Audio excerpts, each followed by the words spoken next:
Hi guys, welcome to my channel. So today's video is going to be about treasures in heaven, and we're going to be reading in Matthew 6. So let's get started. Do not store up for yourselves treasures on earth, where moths and vermin destroy, and where thieves break in and steal.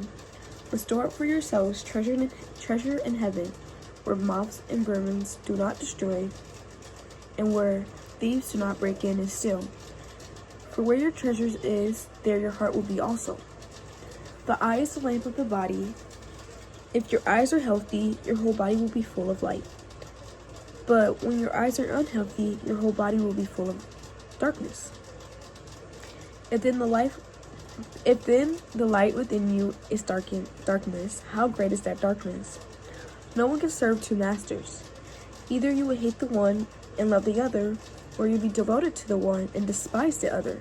You cannot serve both God and money.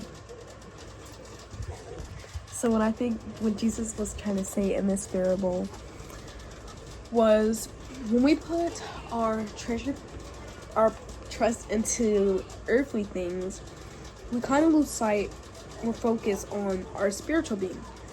And what our call on Christ is, on our walk with Christ is to grow spiritually and to constantly keep renewing the strength that we have. And I don't think this passage is not saying do not pray for like things you need, because your Father knows what you need before you even ask. So he will give you what you need. So I'm not saying that you shouldn't ask for like a house and all that stuff. But when we put our trust into these things, we kind of lose sight on what is really important. We kind of lose sight on what really matters. And that's not saying that you cannot enjoy life. Enjoying life is not just living a simple life. It's enjoying what God made. God created this earth, but do not use your freedom to indulge in the flesh, like it says in Galatians, I think it's Galatians. But yeah. So it says, for where your treasure is, there your heart will be. So if we think about it, if our trust is in earthly things, we tend to stray away from God. If we only focus on what God can give us and decide of not spiritual, but earthly possessions, if we only think about the money, we only think about that, we're going to stray away from God, and we're going to choose the earthly possessions instead of our spiritual possessions. Now, to get these things and to be satisfied in these things, I feel like, I'm not trying to twist scripture, but in my opinion, I think that to get these things, not to get these things, but to enjoy these things the right way that God intended us to enjoy these things, is to have a growth of spiritual maturity in us to enjoy these things, so we're not making these an idol. So when something goes wrong, or like something just doesn't go the way we want it to go, or we don't get the thing how we expected to get it, we won't lose sight of God, and we won't just get super mad. We won't get mad at God for when things don't go the way that we want to. So, because sometimes we're human, we want things to go the way we want them to go. But we gotta realize that God's plan is better. But anyways, so when we think about it, to store up your treasures in heaven, where no moth or vermin do not destroy, or where thieves do not break in and steal. I kind of got confused on that one. What we're gonna eat, what clothes are we gonna wear, what car, what house. When we look at these things and we see all these people having it, it's like, and I was like this a couple days ago, and I have to ask for help about this. When you see people getting the things that you want, and you're like, Lord, I just prayed to you about this, and why are these people getting this? Like, what about me? And you gotta realize that everybody's on a different walk, and what God has for you will be for you. So what God has for you will be for you, and no one can take that away from you. But you can constantly delay it, and I realized that about myself. I can constantly delay something because of my unbelief and my doubt of what God can do. And I put God in this box, like he cannot do something outside this, because if I ask for too much, he will not do it.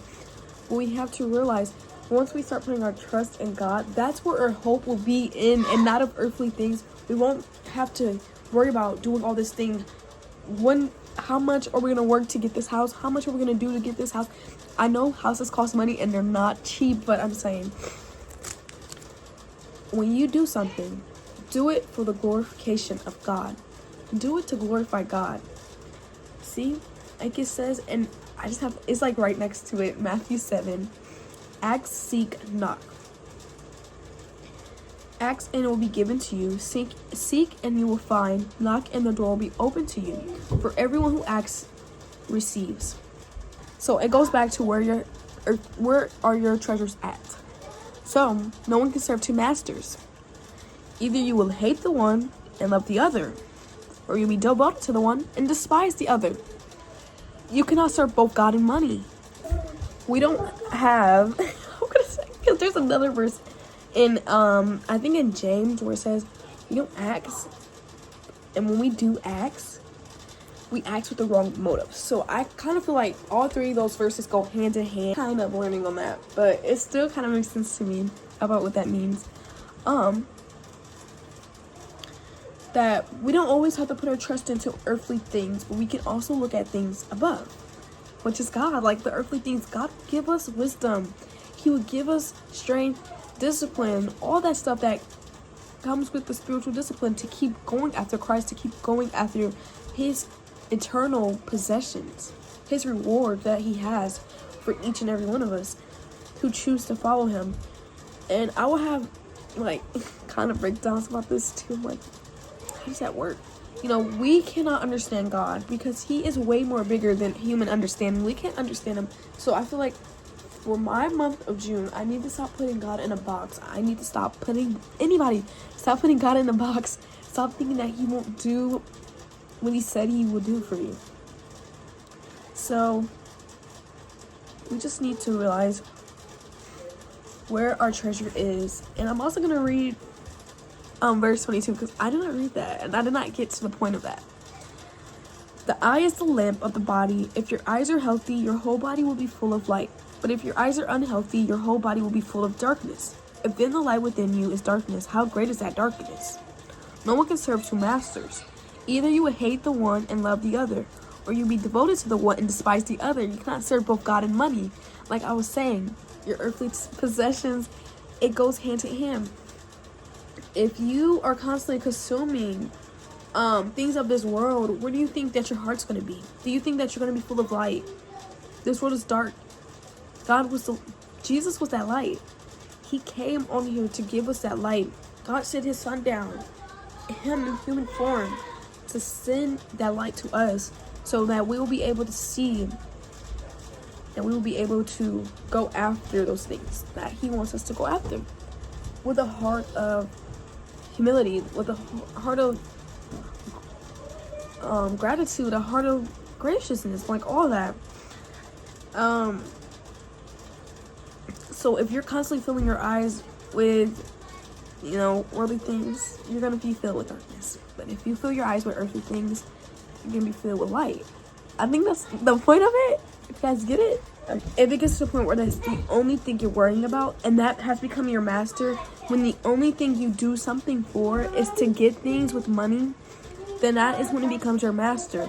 You're not looking upon God where he says he will give to you. Ask and it will be given to you. Ask and it will be given to you. Seek and you will find. Knock and the door will be open. God is a father, and he wants to give his children the things that they need. Not all the time the things that we want are things that we need. Sometimes what we need is what God is wanting us to just trust him for. It's just wanting us to be like, surrender your will to him. And his will is way more better than what we can ever imagine, what we could ever think. So just remember to serve God above all else, and God will provide all the things that you need. He will provide everything that you need. He will provide all the stuff that you ask for in his timing. God knows what you need, and he is a gracious God who will not leave any prayer unanswered. God does not leave any prayer unanswered. He answers some prayers are just no, some are a not yet, and some are a yes when his timing is right. And that is okay. So I hope you guys liked this video, and I hope it was interesting. I know some parts were a little chaotic and a little mixed of words, but I hope that this gave somebody some type of revelation or some type of just knowledge or just encouragement to know that God hears you and he does care and he does love you. And I really hope that this helps somebody, like I just said. But thank you guys for watching.